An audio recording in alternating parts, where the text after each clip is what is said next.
की मुश्किल, बीरबल की बुद्धि आगरा का किला उस दिन कुछ अलग ही लग रहा था।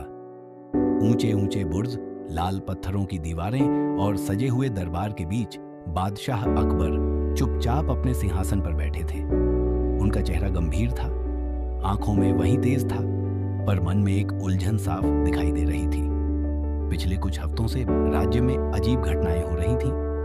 राजकोष से सोने के सिक्के गायब हो रहे थे, अनाज के भंडार कम होते जा रहे थे। सबसे चौंकाने वाली बात यह थी कि हर चोरी बिना किसी निशान के हो जाती थी। न ताले टूटे, न पहरेदारों को कुछ पता चला। अकबर ने कई बार जांच करवाई, पहरे बदले गए, सिपाहियों की संख्या बढ़ाई गई, फिर भी चोरी रुकने का नाम नहीं ले रही थी। आज इसी कारण विशेष दरबार बुलाया गया था। मैं अपने राज्य में अन्याय सहन नहीं कर सकता, अकबर ने भारी स्वर में कहा। अगर चोर दरबार के इतने पास तक पहुंच सकता है तो इसका मतलब है कि कहीं ना कहीं हमारी व्यवस्था में कमी है। दरबारियों में खामोशी छा गई। हर कोई एक दूसरे की ओर देखने लगा। कोई कुछ कहने की हिम्मत नहीं कर पा रहा था। एक मंत्री ने आगे बढ़कर कहा, जहांपनाह, हमने हर संभव प्रयास किया है। चोर बहुत चालाक है।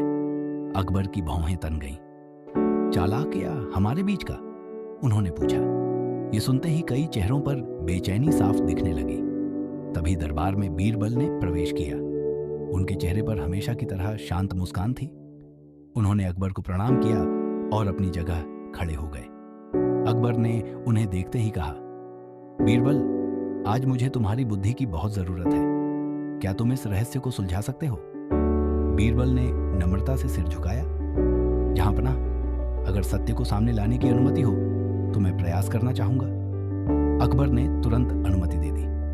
बीरबल ने दरबार की ओर देखते हुए कहा, जहांपनाह, आज मैं किसी को दोषी नहीं ठहराऊंगा। न कोई पूछताछ होगी, न कोई सजा। आज सच्चाई खुद सामने आएगी। यह सुनकर दरबारियों में हलचल मच गई। बीरबल ने एक सेवक को बुलाया और कहा कि दरबार में उपस्थित हर व्यक्ति को एक एक लकड़ी की छड़ी दी जाए।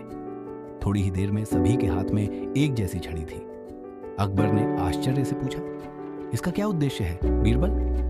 बीरबल बोले, जहांपनाह, आज रात ये छड़ियां अपने अपने पास रखी जाएंगी। जिसने चोरी की है उसकी छड़ी सुबह तक अपने आप 2 अंगुल लंबी हो जाएगी।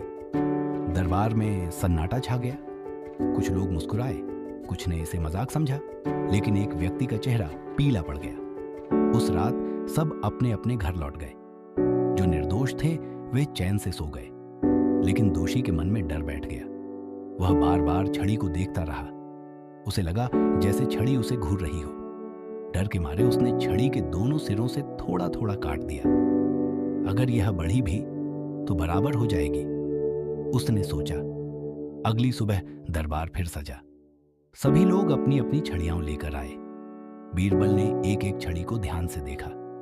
फिर वे धीरे धीरे चलते हुए एक व्यक्ति के सामने रुके। जहांपनाह, बीरबल ने कहा, चोर यही है? वह व्यक्ति कांपने लगा। नहीं, यह झूठ है, वह बोला। अकबर ने कठोर स्वर में पूछा, बीरबल, तुम इतने निश्चित कैसे हो?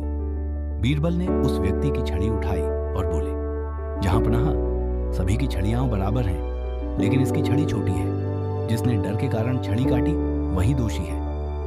अब वह व्यक्ति और कुछ न छुपा सका। वह जमीन पर गिर पड़ा और रोते हुए बोला, मुझसे गलती हो गई जहांपनाह। लालच ने मेरी समझ छीन ली।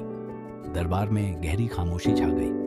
अकबर ने बीरबल की ओर देखा और कहा, आज तुमने साबित कर दिया कि सच्ची शक्ति तलवार में नहीं, बुद्धि में होती है। बीरबल ने शांत स्वर में उत्तर दिया, जहांपनाह, डर से अपराध छुपता है, लेकिन समझदारी से सच बाहर आता है। उस दिन के बाद राज्य में फिर कभी ऐसी चोरी नहीं हुई और अकबर को यह विश्वास हो गया कि जब तक बीरबल जैसी बुद्धि उनके साथ है, कोई मुश्किल राज्य को हरा नहीं सकती।